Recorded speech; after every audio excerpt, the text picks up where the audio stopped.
You know, as much as I've always been a big Nintendo fan, there are still some of their series that I have yet to get into. I find that it can take me a while before I can really fully get into some games, so I know it's often just a matter of waiting it out until they click with me, you know?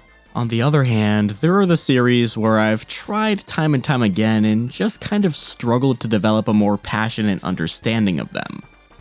Kirby is one of those series to me. Now, truthfully, this comes as a bit of a surprise to myself. I've played a pretty good chunk of Kirby games, honestly. Kirby's Adventure, Triple Deluxe, Epic Yarn, hell, even Tilt and Tumble. While I enjoy some aspects of these games, I'll admit they're just a tad too simple for me to want to play them extensively, you know? And that's not to sound pretentious or anything. There's absolutely nothing wrong with simple gameplay. I just prefer games that offer a bit more of a challenge in spite of that simplicity. Not to mention, most Kirby games share the very same formula, only a few daring to shake it up a bit. And that's just what Kirby 64 The Crystal Shards seemed to be destined to do, right? I mean, hell, a Kirby game on Nintendo's first 3D console? For a series filled predominantly with 2D side-scrollers, awaiting Kirby's first step into the third dimension was exciting, I'm sure. Unfortunately, however, the first 3D platformer Kirby game would actually end up being Kirby and the Forgotten Land in 2022. Kirby 64 ending up as yet another 2D platformer. Well, okay, not exactly. If you've heard of Klonoa, it's actually very much in the same vein as that. And hey, Klonoa is one of my favorite games, part of the reason being for that unique distinction. A 2D platformer but with 3D environments, and the occasional degree of depth. In other words, a 2.5D platformer. Suffice to say, Kirby 64 is one of the more interesting Kirby games at the very least. The question is, just how much does it develop its ideas, and is it enough to set it apart from the rest? Let's take a look and find out. We begin here on Ripple Star, a cheerful little heart-shaped planet populated by fairies, when all of a sudden the evil force known as dark matter attacks their home, enveloping the sky in darkness. This lone fairy named Ribbon manages to escape using this crystal as a spacecraft of sorts, but dark matter chases her down and knocks her plummeting down to the planet Popstar, where Kirby resides. Dude's just sitting there jolly as hell before she comes crashing down. As it turns out, when she was knocked into orbit, the crystal she was piloting was shattered into tons of shards that got scattered across the star system. All that remains with her is a mere shred.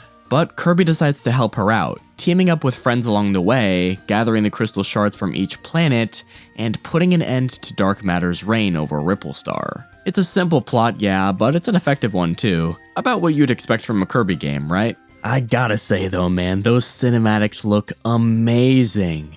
60 FPS, man, that is rare for N64.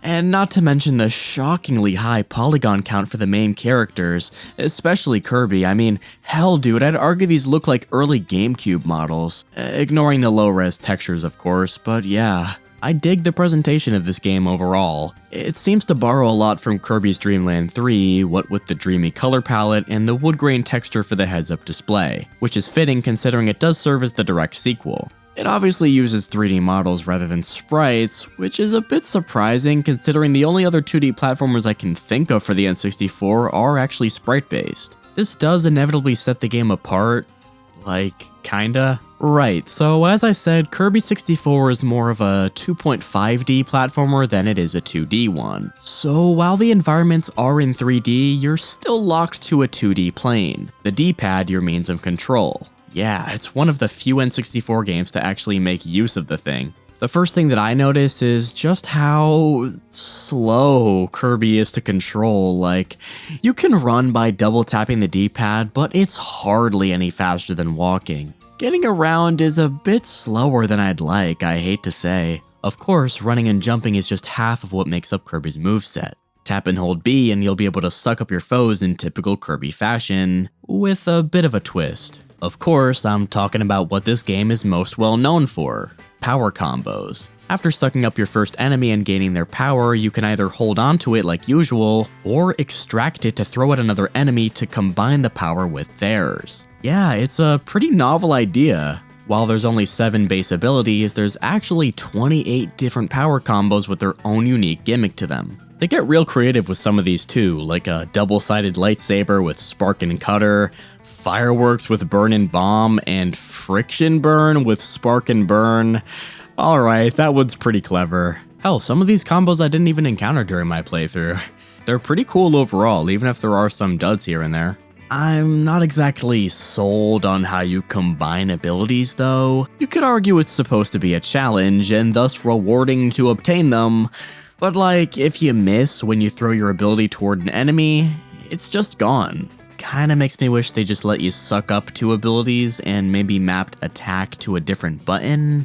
I don't know, man. All in all, I'm a fan of the power combo system in this game. It's not perfect by any means, but it's certainly very creative in a way that Star Allies failed to replicate with its elemental combo system. As for the levels you traverse with these abilities, they're pretty alright. I appreciate the theming changing quite often as to keep things interesting. Like seriously, this game is pretty damn short, so you'll never be hung up on one world for very long. Whether you're exploring grasslands, oceans, or an active volcano, the levels are consistently interesting, with some pretty cool set pieces here and there too. These minecart sections with Waddle Dee are pretty cute, I enjoy these honestly.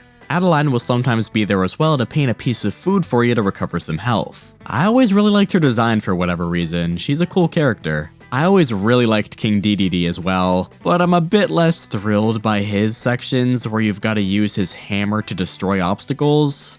For a game that's already a bit slow for my liking, DDD is pretty damn sluggish. At least these sections are fairly short-lived. An entire level like this would really halt the pacing of this game. Of the 5 planets, one of them in particular really sticks out to me. Look familiar? Yeah, it's Earth, seemingly in a far distant future during an ice age of some kind.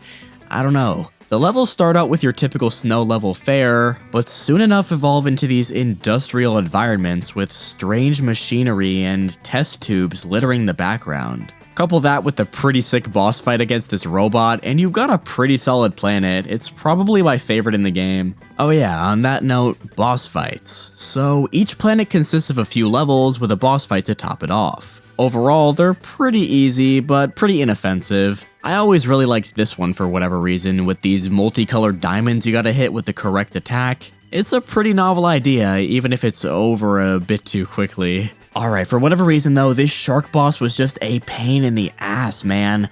It didn't help that I was pretty adamant about getting this power combo as an added challenge, which took some time. But then I literally beat him, the cutter didn't return to me in time, and then I died off screen. Like, dude, the Crystal Shard was right there.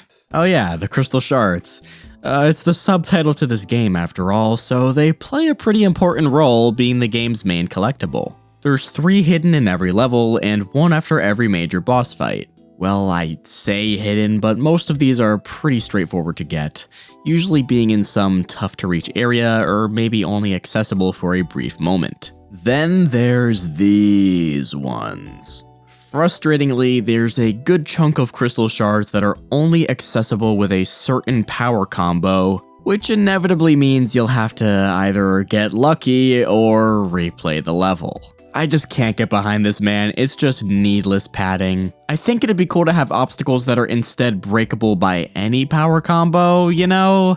To prevent backtracking, yeah, but also to incentivize power combo experimentation and skillfully holding on to 2 power-ups throughout a stage. That's just my 2 cents. Overall, the Crystal Shards are an alright collectible, minus the backtracking you'll probably have to do if you want to get them all. Whether or not you do want to go for them all is up to you, but it's important to note that they do serve a grander purpose for the game's ending.